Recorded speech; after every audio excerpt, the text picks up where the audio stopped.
Hello friends, स्वागत है आपका एक और नए वीडियो में। एनसीईआरटी साइंस की सीरीज़ चल रही है, उसमें ये पार्ट 3 है। तो फ्रेंड्स, आज हम पढ़ेंगे बैलेंस डाइट के बारे में। हमारे शरीर में जो पोषक तत्व होते हैं उनको प्राप्त करने के लिए एक बैलेंस डाइट ज़रूरी है, तभी हमें शरीर के लिए आवश्यक सभी न्यूट्रिएंट्स मिल पाएंगे। तो आज पढ़ेंगे बैलेंस डाइट होती क्या है।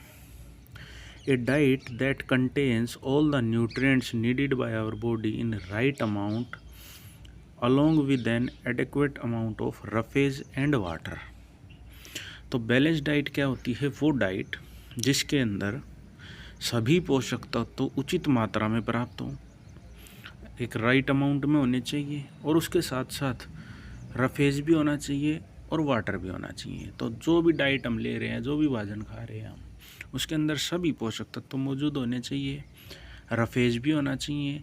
रफेज के अंदर फाइबर होते हैं जो डाइजेशन में मदद करते हैं, और हमारे शरीर के लिए पानी की भी इम्पोर्टेंस बहुत ज़्यादा है, तो उस भोजन में वाटर की मात्रा भी होनी चाहिए।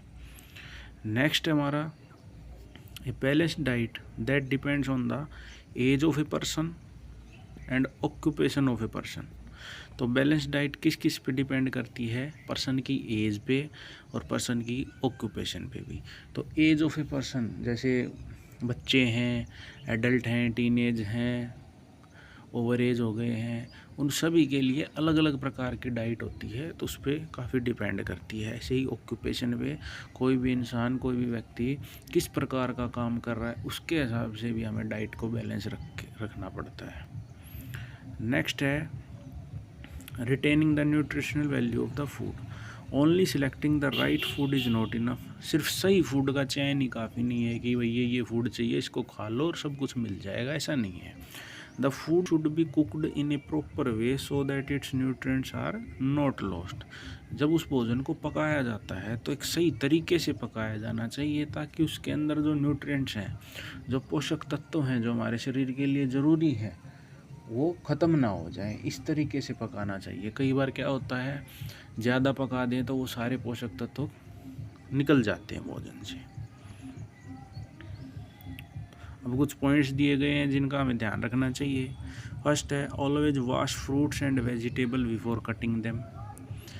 सब्जियों को और फलों को खाने से पहले हमें क्या करना चाहिए? उनको धोना ज़रूरी है, तभी काटो और फिर खाओ। If they are washed after cutting, cutting के बाद अगर हम वॉश करेंगे तो उसके अंदर जो विटामिन और न्यूट्रिएंट्स हैं वो ख़त्म हो जाएंगे, तो इसलिए हमें काटने से पहले इन सबको धोना चाहिए। नेक्स्ट है never remove peels of fruits and vegetable as skin contains important nutrients. कभी भी हमें जो फ्रूट और वेजिटेबल हैं, जो फल और सब्जियां हैं, उनके छिलके को नहीं उतारना चाहिए, क्योंकि उसके अंदर भी काफ़ी इम्पोर्टेंट न्यूट्रिएंट्स प्रेजेंट होते हैं। We should avoid repeating washing of rice and pulses as it may wash away soluble vitamins and minerals। तो जो राइस है और पल्सीज हैं, चावल और दालें हैं, उनको बार बार धोने से बचना चाहिए, क्योंकि उनके अंदर कुछ विटामिन और मिनरल ऐसे होते हैं जो पानी में घुलनशील होते हैं। तो अगर जब उनको बार बार में धोएंगे ना, तो वो जो विटामिन्स प्रेजेंट हैं वो पानी में घुल के, और उस पानी को हम फेंक देते हैं तो वो निकल जाएंगे, और फिर भोजन से जो हमें चाहिए वो नहीं मिल पाएगा। तो बार बार इनको नहीं धोना चाहिए।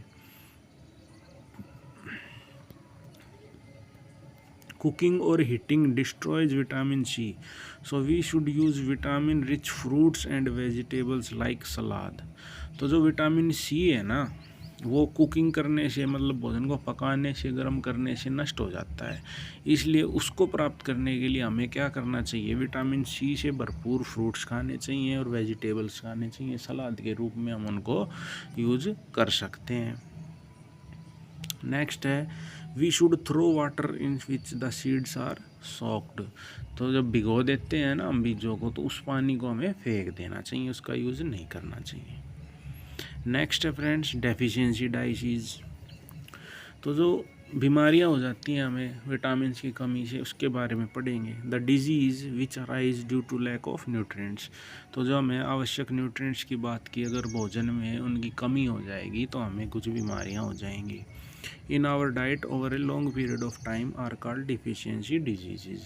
लंबे समय तक भोजन में हमें उचित मात्रा में जब न्यूट्रिएंट्स नहीं मिलते हैं तो उनके कारण जो बीमारियां होती हैं उनको हम कहते हैं डेफिशिएंसी डिजीज़। अब कैसे होती हैं, किस विटामिन से कौन सी, वो देखते हैं। तो ये टेबल है फ्रेंड्स, इसको आप याद कर सकते हैं, यहाँ से क्वेश्चन ज़रूर बनता है। तो सबसे पहला है विटामिन ए। विटामिन ए की कमी से क्या होता है, नाइट ब्लाइंडनेस, आँखों से संबंधित बीमारी। तो इसके सिम्टम्स क्या हैं, पुअर विजन, अच्छे से नहीं दिखेगा हमें, loss of vision in night, रात में दिखना बंद हो जाएगा, कंप्लीट लॉस ऑफ विज़न, बिल्कुल अंधे भी हो सकते हैं। ऐसे ही विटामिन B1 की कमी से क्या होगा, बेरी बेरी रोग हो जाएगा। इसमें क्या हो जाता है, मसल्स वीक हो जाती हैं, एनर्जी नहीं मिल पाती बॉडी को। विटामिन C की कमी से सकरवी रोग हो जाता है।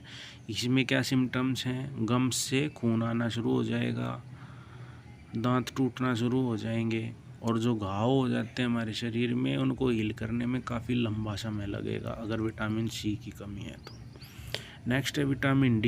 इसकी कमी से रिकेट्स बीमारी हो जाती है। इसमें क्या हो जाता है, बोन्स, जो हड्डियां हैं वो सॉफ्ट हो जाएंगी और मुड़ना शुरू हो जाएंगी, बेंट हो जाएंगी।